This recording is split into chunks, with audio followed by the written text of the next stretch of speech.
This is the Total Perspective Vortex. I'm Tragula. And I'm Christian. And Christian prepared an intro for today's episode. Leave your questions in the YouTube comments, and we'll answer your query in the next episode of TPV. Do you understand the reference? Well, that was something. That was something. It's more guitar chords than I know. So, I suppose you might not understand the reference. So it's actually from one of PewDiePie's, like his Little Y series. Okay. So PewDiePie, please don't sue us. But yeah. So but it's like our take on it. Anyway, you'll look it up later. That's too bad. I tried. I wanted to see how you'd react. I'm just not hip. I'm just not hip to the kids these days. PewDiePie, I have failed you. You did. Okay. All right, so it was that or me yelling, mailbag day! So I figured I'd just do the intro. Now I kind of busted that, didn't I? Okay, all right. That's fine. Did we say the date? Well, you can tell it's definitely a Friday. It's July 3rd, 2020. Christian has our first ever real listener question for us. That's right. A legit one this time. Though the last ones were pretty good. Yeah. They were pretty good. I have to. Yeah. Authenticity might have been questionable. We need to trace the origin of them. It's maybe some lab in China. Or a bat in a cave. We're not entirely sure yet. We're not sure, yeah. All right, so I'll read off the audience question here. So it's, what is the difference between faith and delusion? Yep. And that's a really good question that I actually have not answered in my podcast because I've been focusing on another part of my philosophy. But faith is actually very critical to foundational humanism, like what I'm putting forward. So we talked a lot about compassion and wisdom, but the final element that combines those two, when they're in alignment, is courage or faith. So when you wisdom and courage, you could talk about, are like a compass and a map, right? So compassion helps you find what you're trying to aim for. Compassion lets you target a future in the compassion in the potential space. And wisdom is that map that helps you find your way there. But in order to move forward through the darkness, through the uncertainty, you need faith and courage. So faith is actually the fuel. It's the conviction in your beliefs is something that everyone has to make any progress in life. So everyone has faith as a necessity. As a necessity to move forward, that's what you need. And you can actually, even if you're not religious, you can see sort of the shaking of faith right now in this time, right? With the COVID lockdowns and the Black Lives Matters riots. There's a feeling in the air, and people may find themselves less motivated at work or in their lives, confronting uncertainties that they haven't felt before. And that is a lack of faith in the system. Their faith in the system has been shaken. Right? So I'm not evading the question here. I'm just arguing first what faith is and why faith is essential. The reality is that nothing is certain in the potential space. We can only see so much.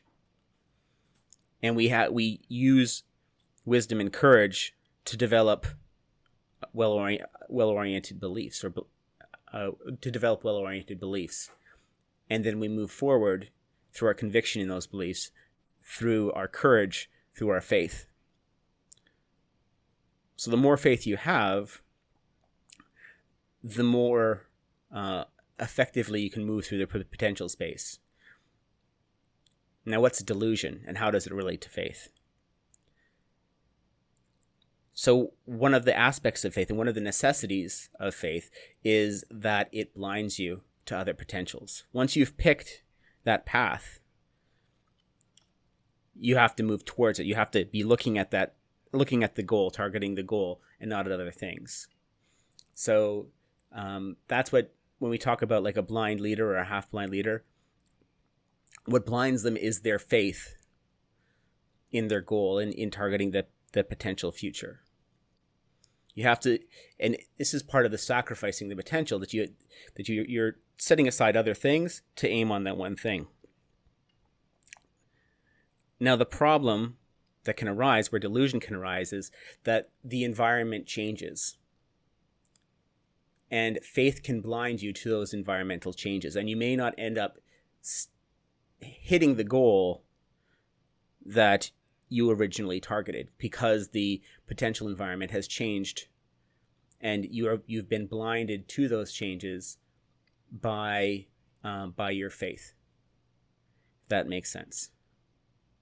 So faith is a necessity that we all need. Delusion is when faith goes wrong, or at least the delusion that we're talking about here. Right.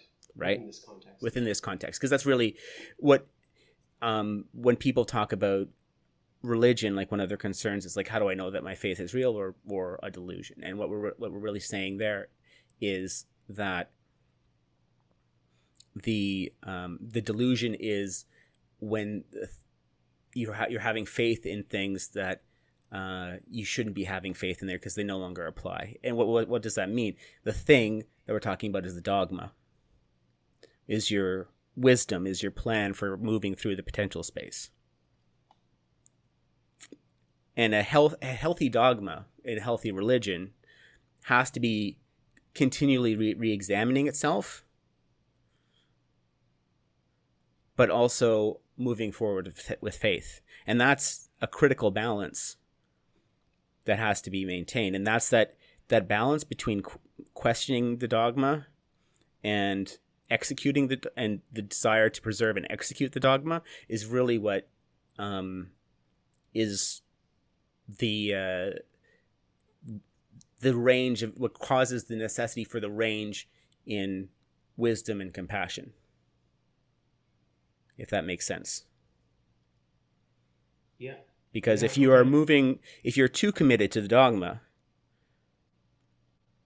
if you're too committed to your traditions, if you're too committed to your plan for how to move forward, your faith will have a higher tendency to be blinded, and you'll miss the mark because you're not really seeing all the contingencies, all the exceptions, all the things that may require you to update your plan, update your methods of doing things. And that's how that delusion is how one of the main ways the wisdom can go wrong. Conversely, the other side of that is if you're questioning your faith all the time, if you're keeping your eyes too wide open, you're not going to be executing the plan. You're not going to be making any progress. If you have no faith, you'll just be dithering in life. You'll not be moving forward. Right? So this is why with like courage is required to execute faith, and they go hand in hand. And that's what that's in large part what we're seeing right now, you were saying. Yeah. It's a combination of lack of courage, I guess, as well, but a lack of faith. Yeah. We're seeing we're seeing two things, right? So we're seeing on the left go too far and be too radical. Right? And the right be too reluctant to rein them in because they have a lack of faith. They're cowed by their lack of faith. And that lack of faith is important because it's actually, they don't have good answers to the questions that they're being challenged. So that's why the relationship is falling apart. So the right needs better answers for why they believe the things they do and how society works. Right. Right. And they also need to be able to call the left out when they're going out of bounds with their questions. So that would, because usually when we discuss these things, the right is supposed to keep their own in check. So people on the right, so there are no neo-Nazis, say, in academia or anything, right? Which would traditionally be placed on the right. So they're pretty good at doing that. But what you're saying, on the left, we're not seeing that, right? There's Marxist professors that are openly Marxist. Yeah. But what you're saying is that that's not the responsibility. Well, whatever. But this should be something that the right should be tackling more than the left should be tackling. Is that accurate?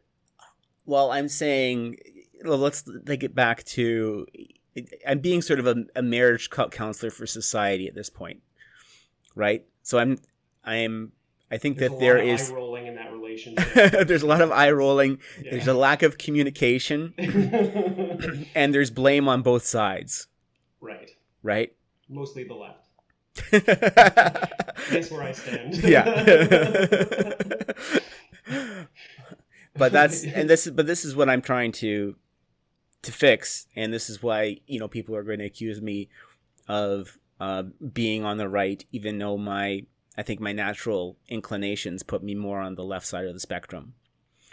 I'm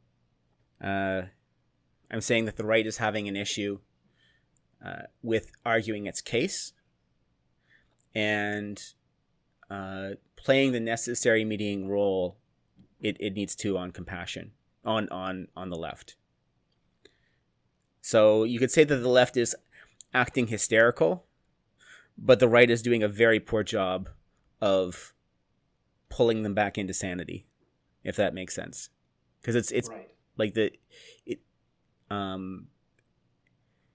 and and that imbalance is growing rather than shrinking, if that makes sense as well. Yeah, that makes a lot of sense. Okay. Yeah. So it's and that is again tied, if we go back, because we're talking, I think our listener's question is more on the personal level, right? So yeah, but it's the same thing at that level, because this interaction that I'm talking about, like the right and the left, on the level of the societal level, the husband and wife on the familial level, and on the personal level, we're talking about courage, wisdom, and compassion, and that's that internal struggle. So, and a lot of people now have given up on religion because they see the malformations of dogma, the things that don't quite make sense now, right? So you'll see like, oh, I don't really believe that I'm going to go to this cloud world and praise God after I die. And that really doesn't sound, and I don't really want to have a wing and halos. That doesn't sound terribly appealing to me. I'm just trying to be a little flip, and I don't punchy there, yeah. A little punchy there. Don't bite my head off, Christian. How dare you? Yeah. No, I'm not trying to invoke the Inquisition here. The Inquisition. The latent crusader.